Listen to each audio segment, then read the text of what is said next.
네, 안녕하세요. 강프로입니다. 자, 이번 영상에서는 CCS에 대해서 분석해 보도록 할 텐데, CCS가 오늘 어떻게 됐죠? 큰 폭의 강세를 보이고 있습니다. 그쵸? 근데 상한가 행진을 보이고 있어요. 일단 오늘로써 두 방째 진행이 되고 있고, 거래가 이렇게 강한 움직임을 보이는 것 대비해서 자, 820억 그렇게 많진 않아요. 그쵸? 거의 한 1000억대 거래에 가까운 정도면 많은 거래예요. 많은 거래인데 이렇게 상한가 이틀째 가는 것 치고는 그렇게 많은 거래는 아니다. 그쵸? 이 정도가 됐으면 추가적으로 더 올라갈 수 있는 상황이 나온다고 보면 되는 겁니다. 그런데 제가 조금 아쉬운 이야기가 있습니다. 그래서 이번 영상을 찍는데, 그리고 그 아쉬움이 어디부터 비롯됐는지, 그리고 무엇보다 이런 부분을 다시 만들 수 있거든요. 이런 아쉬움을. 이 아쉬움을 앞으로 제가 계속 만들 거예요. 왜 계속 만들어야 되는지에 대해서 이번 영상에 꽉꽉 눌러서 담았으니까 시청하시기 전에 구독과 좋아요 부탁드리겠습니다. 자, 시작하겠습니다. 일단 CCS가 상승을 하는 이유는요, 간단합니다. 자, 요 내용이에요. 자, 보세요. CCS 강세, 상온 초전도체, 나비 효과. 그쵸?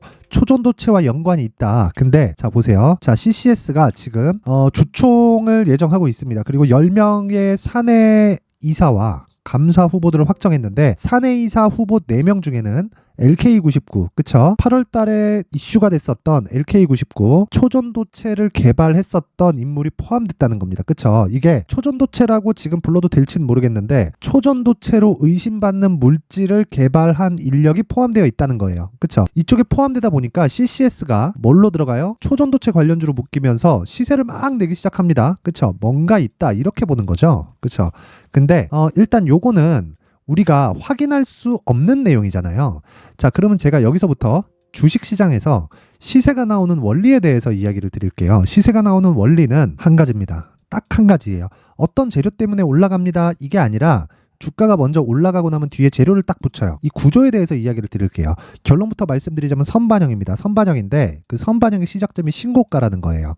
누구나 주식시장에서 돈을 많이 벌고 싶어 합니다. 근데 돈을 많이 버는 과정에서 A는 이렇게 하고요, B 종목은 이렇게 하고 C 종목은 저렇게 하면 됩니다. 이렇게 딱 해가지고 결론을 내잖아요. 그러면 A는 이렇게 하는데 이게 A인지 B인지 C인지를 몰라요. 그래서 주식시장에서 수익을 많이 내는 사람들 있죠. 그쵸? 그런 사람들은, 전문 투자자들은 어떻게 하느냐? 한 가지에 특화된 전략을 가지고 있습니다. 그게 개별적으로 다 다르겠지만 누구나 공통된 건 돌파 매매를 한다는 거예요. 돌파 매매를. 그쵸? 이 돌파 매매를 하는 걸 가지고 다들 혼돈을 갖고 있어요. 어디를 돌파하는 게 중요한가요? 20일 이평선이 중요한가요? 60일 이평선이 중요한가요? 장기 이평선은 어떻게 돼야 되나요? 이런 이야기들을 자꾸 한단 말이에요. 그래서 제가 이 기준을 제시를 해드리겠습니다. 그건 신고가입니다. 신고가. 자, 신고가를 달성한 종목 모두는 시세의 속도가 빨라집니다. 단 여기서 조건이 하나 붙는데, 매물 소화 과정을 거쳐야 돼요. 신고가 이후에. 그쵸? 그러면 CCS 같은 경우에는 신고가를 이렇게 만들었죠. 그쵸? 근데 이 구간에서 신고가를 이미 만들고, 자, 보세요. 이렇게까지 딱 보여드릴게요.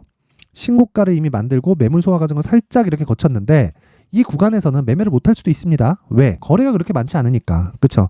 전 거래를 그렇게 막 엄청나게 중요하다고 생각하진 않아요. 그런데 기본적으로 자, 거래 대금 보세요. 5억대, 4억대, 이래요. 그러니까 애초에 소외주였다는 거죠. 그쵸? 근데 소외주에서 지금 거래가 어느 정도예요? 하루에 800억. 근데 시가총액 얼마? 2천억. 유통물량 볼까요? 유통물량 보겠습니다. 유통물량. 대략 한 35% 정도가 묶여 있어요. 그러면 한 60% 정도가 유통물량이라고 쳤을 때 2천억 기준에서 60%면 1200억이죠. 그쵸? 그러면 오늘 시가총액 기준에서 2천억인데 2천억 기준에서 1200억이니까 오늘 유통 물량의 거의 한 7, 80% 정도가 한 바퀴 돌았다는 거죠. 그렇죠? 그러니까 여기는 적과 아군이 누군지 모른다. 그렇죠? 그래서 지금은 쫓아가면서 매수할 건 아니다. 근데 제가 아까 전에 말씀드렸죠. 이런 아쉬움을 전 계속 만들 거라고. 그렇죠? 근데 그 아쉬움을 제가 어떻게 만들 거냐? 요걸 한번 보여드릴게요. 여기는 지금 강프로의 무료 소통방입니다. 소통방인데, 자, 잘 보세요.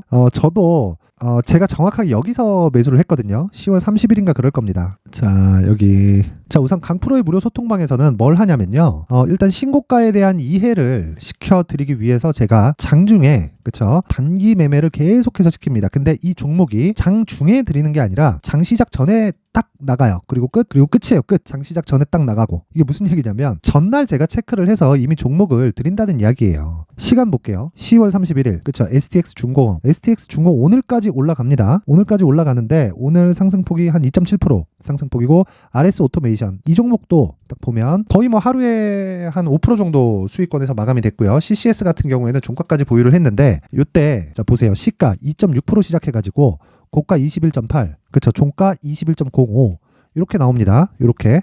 자, 그러면 하루에 20% 가까운 수익이 나왔죠. 그쵸?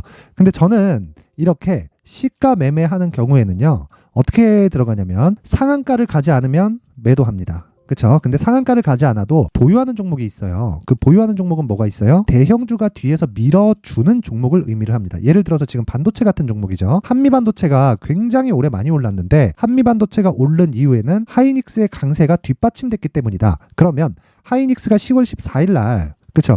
또 신고가를 발생시켰기 때문에 저는 지금 반도체 쪽을 그쵸? 반도체 종목을 탑픽으로 보고 있지만 하이닉스를 매매하지 않습니다. 하이닉스를 토대로 다른 종목들을 매매를 하는 거예요. 그게 뭐예요? 뭐 DIT 그쵸? DIT 같은 경우에는 어제 10% 오늘 10% 이렇게 수익이 났고요. 그쵸? 오늘 같은 경우에 DIT와 함께 반도체를 또 들어갔는데 두산테스나 이렇게 진행을 했는데 두산테스나는 뭐 그렇게 큰 상승이 나온 건 아닙니다.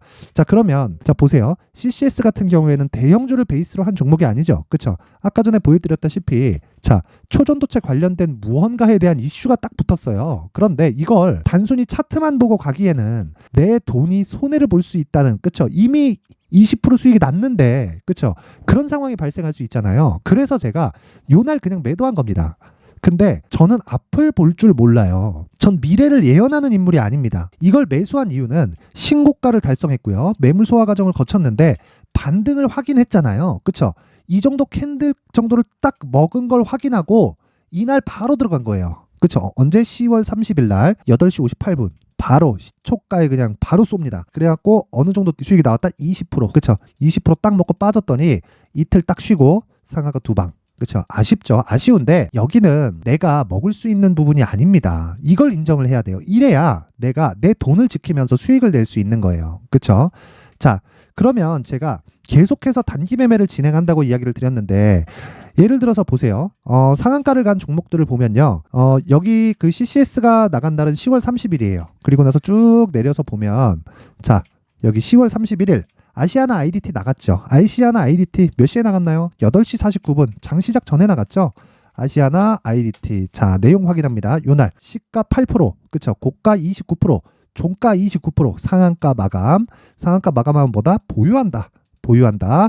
자, 그리고 나서 제가 다음 날 이렇게 얘기를 하죠. 장 시작 전에 아시아나 IDT 시가 매도. 그쵸? 시가 매도에서 어떻게 됐다? 시가 7.6%의 컷. 그러면 1박 2일 동안 수익 몇 프로? 27.65% 정도가 나왔다는 거죠. 그쵸? 대략 한 전날 이 매매 비용을 제하면 한 20% 정도 되니까 27.65% 정도, 27, 8% 정도가 수익을 1박 2일 만에 달성을 했다. 자, 그러면 제가 어떻게 한다는 거예요? 신고가부터 매매를 하지만 그래도 내가 20% 전후, 그쵸? 10%대에서 상한가 마감이 안 되면 그냥 판다. 그러면 CCS 같은 상황이 또 발생할 수도 있는 겁니다. 그쵸? CCS 뭐 상한가 두 방, 참 아쉽습니다. 근데 이렇게까지 갈 줄 몰랐어요. 여기서 상승한 폭만 보더라도 보세요.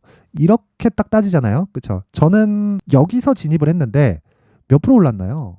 이미 100% 올랐잖아요. 여기서 어떻게 따라갑니까? 그쵸? 여기서 따라가려면 뭘 해야 돼요? 충분히 여기서 매물 소화 과정을 거쳐야 돼요. 그쵸? 근데 그러기에는 대형주에 대한 베이스도 없고 여기서 믿고 무언가를 할 수 있을 만큼의 좀 그게 없어요. 이 모든 걸 다 알 수 없잖아요. 그쵸? 이 정도를 먹으려면 미래를 봐야 돼요. 그쵸? 근데 원리는 똑같다는 거예요. 원리는 뭐다? 신고가를 만들면서 매물 소화 과정을 딱 거치면서 딱 개미를 털어내고 반등을 확인하고 매수한다. 자, 이런 디테일한 내용을 제가 강프로의 무료 소통방에서 매일매일 진행을 하고 있고요. 실제 여기 11월 1일 날 매매한 S&T 다이나믹 같은 경우에도 오늘 9%대 상승세가 나왔고요. 그쵸? 근데 당연히 이날 저는 한 3에서 4% 정도의 수익으로 마감이 됐습니다. 그쵸? 그렇다는 건 시장이 좋지 않은 상황이 계속되고 있는데도 강프로가 하는 종목은 계속해서 강세를 보이는 종목이 지속적으로 나오는데 그걸 강프로의 무료 소통방에서 진행을 하고 있다는 거고요. 기준이 되는 건 무조건 신고가다. 그쵸? 자, 그래서 내가 주식 투자를 하면서 멘탈이 잘 안 잡힌다 하시는 분들이나 그리고 나도 장중에 10%대 단타 수익을 한번 얻어보고 싶다 하시는 분들은 상단의 전화번호 확인해서 참여라고 문자 보내주시면 되고요. 무엇보다 CCS 관련해서 조정이 나올 겁니다. 조정이 나올 텐데 그 조정 구간에 어떻게 해야 되는지 그 부분에 대해서는 CCS에 제가 가격과 단기 보유 전략을 준비를 해놨습니다. 자, 지금 따라가라는 거 아닙니다. 가격 추적 필요합니다. 조정이 나온 이후에 보는 거예요. 왜? 신고가를 달성했고 신고가를 만들기 위해서는 뭐가 필요하다? 돈이 필요하니까. 그쵸? 주식시장에서 가장 디테일하게 봐야 될 건 뭐예요? 돈입니다. 돈이 들어왔는지 안 들어왔는지. 그리고 나서 뭘 본다? 가격을 보고요. 가격을 토대로 내가 2주 안에 정리할 수 있는 단기 보유 전략으로 끌고 간다. 그쵸? 이게 매매의 핵심입니다. 이거 말고는 뭐 추가적으로 내가 뭘 할 수 있다, 이걸 할 수 있다, 저걸 할 수 있다, 이건 중요한 내용이 아니에요. 그리고 강프로의 무료 소통방에 오면 제가 항상 아쉽게 만들어 드리겠습니다. 하지만 수익은 난다. 모든 걸 다 잡을 수는 없어요. 그 부분은 오셔도 이해를 부탁드리고 그리고 이런 부분에 대해서 가격과 단기 보유 전략, 즉 2주 안에 정리하는 이 매매 전략을 제가 모든 분들한테 공유를 해드리도록 하겠습니다. 하지만 그래도 최소한의 성의는 보여주세요. 제가 여기 19페이지에 걸쳐서 정성스럽게 준비를 해놨으니까 자, 최소한의 성의는 돈 안 받아요. 돈은 안 받는데 영상 상단에 있는 전화번호로 숫자 3이라고 문자를 보내주시는 분들에 한해서만 제가 CCS의 가격과 단기 보유 전략을 공유해 드리도록 하겠습니다. 자, 그럼 내용 정리 한번 할게요. CCS는 그쵸, 초전도체 관련주로 묶여서 올라가고 있지만 이걸 우리가 확인할 수 없습니다. 첫 번째 신고가를 봐야 되기 때문에 제가 매매를 했었던 거고 지금은 추격할 수 없는 그런 가격대까지 올라왔지만 조정은 들어온다. 그게 월요일일 가능성이 굉장히 높고요. 월요일부터는 주가가 하락하기 시작할 텐데 이 하락하는 과정에서 우리는 뭘 해야 돼요? 가격을 추적해야 된다는 겁니다. 그리고 보유 전략을 짜야 돼요. 바로 매수하는 거 아닙니다. 이 가격을 추적하는 내용을 제가 여기 19페이지에 걸쳐서 준비를 해놨으니까 상단의 전화번호 확인해서 숫자 3이라고 문자 보내시면 되고요. 무엇보다 중요한 건 이런 내용을 사전에 실시간으로 들어보고 싶다 하시는 분들은 상단의 전화번호 확인해서 참여라고 문자 보내면 앞서 보여드렸었던 내용 있죠? 강프로의 무료 소통방, 그쵸? 여기서 제가 계속해서 진행을 하겠습니다. 자, CCS 안타깝지만 한 번 더 보고 갈게요. 뭐 아시아나 IDT 뭐 상한가 간 것도 있지만 이거보다 오늘 CCS 상한가 2번 간 거 보니까 많이 아쉽네요.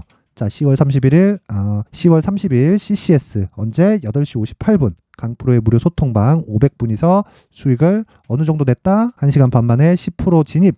그쵸? 그리고 나서 종가에 상한가 안 들어갔기 때문에 난 매도. 그쵸? 그리고 나서 이틀 쉬고 상한가 2방 딱딱. 안타깝습니다. 근데 안타까움을 저랑 같이 수익을 보면서 계속해서 느끼셨으면 좋겠습니다. 항상 시청해 주셔서 감사드리고요.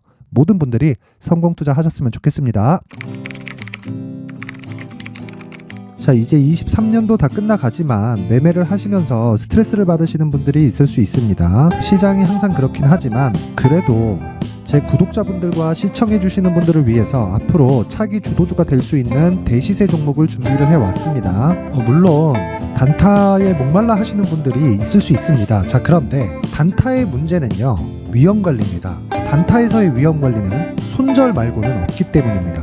자, 그래서 항상 제가 단타는 재능이 필요하다고 이야기를 드리는데 단타에서의 재능은요, 단순하게 차트를 보면서 단타를 치는 기술적인 문제가 아닙니다. 손절에 대한 심리적인 압박을 이겨내면서 매매를 해야 되기 때문에 장기간 유지하기가 사실상 어렵습니다. 한두 번 해보면 할 수 있는지 없는지 알 수 있을 겁니다.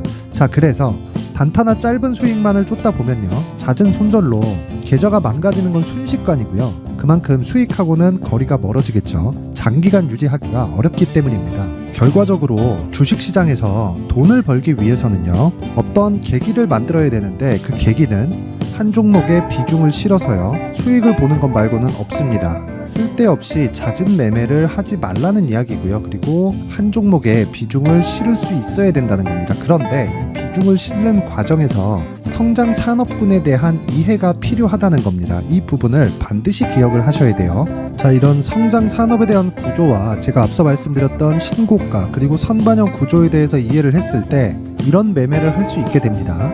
2월 7일 강프로의 대시세 종목으로 에코프로 매수가는 17만원 이에서 진행이 됐고요. 그리고 목표가는 50만원부터 자율 매도 구간으로 잡았죠. 예상 수익 범위가 200% 이상으로 되어 있는데 신고가 이후에 선반영 평균치가 200% 이상이기 때문에 그렇습니다. 자, 그런데 에코프로가 2차전지 양극재 기업이죠. 자, 근데 2차전지 양극재는 친환경이라는 범주 안에 속해 있다고 보시면 됩니다. 근데 제가 항상 이야기를 드리죠. 시세는 항상 연결된다고요. 앞으로 나올 대시세 종목도 이런 친환경이라는 성장 산업군에 포함되어 있어야 됩니다. 자, 이런 성장 산업군에 포함되어 있는 걸 확인한다면 이 내용처럼 세 가지의 공통점을 가지고 있습니다. 1년에 많은 종목이 발생하지 않고요. 그리고 세력들의 장기간 매직 구간이 확인돼야 되고, 그리고 상승하기 시작하면 평균적으로 3개월 정도의 상승 구간을 보이기는 하지만 제가 2개월이라고 작성을 해온 건 한 가지 내용 때문입니다. 한 달은 확인하는 과정이 필요하기 때문입니다. 이게 무슨 얘기냐면 성장 산업에 대한 부분, 그리고